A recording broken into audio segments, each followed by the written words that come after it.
Whew, man, it's cold out here, but the VS Code features in this release will be sure to warm you up. Let's take a look at some of the highlights in it. VS Code has improved the development experience through a few changes in this update. As an example, let's say you want to use a string with a space in it as a key in your JSON object, and another key that's an emoji. Code can intelligently suggest those keys and provide bracketed completions when you want to use them. This works for both TypeScript and JavaScript.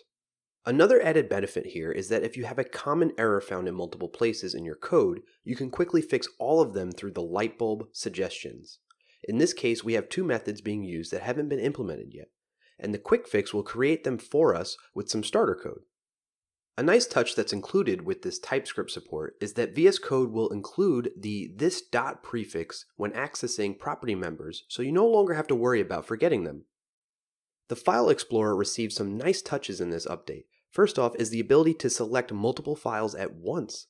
You can select the files using various methods you would expect to, and can perform actions such as delete or move against all of them at once. There's also an enormously helpful error decorator shown in the File Explorer now.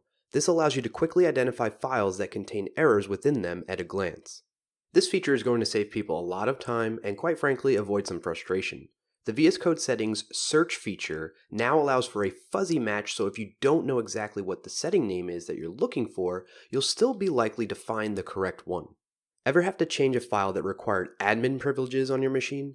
Now you can use code to edit and save those files, making this editor an even more versatile tool for everyday use.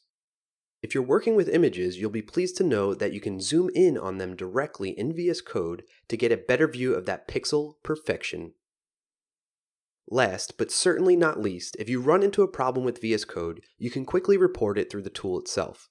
Bring up the issue reporter by clicking the smiley face in the bottom right-hand corner or through the command palette. The pop-up guides you through constructing a GitHub issue along with gathering system diagnostics so that you can easily and efficiently share it with the team. That's so much better. I'm all warmed up now and ready to code. I appreciate you taking the time to watch this video, and I hope you found it useful. Happy coding, everyone, and I'll see you next time. Peace!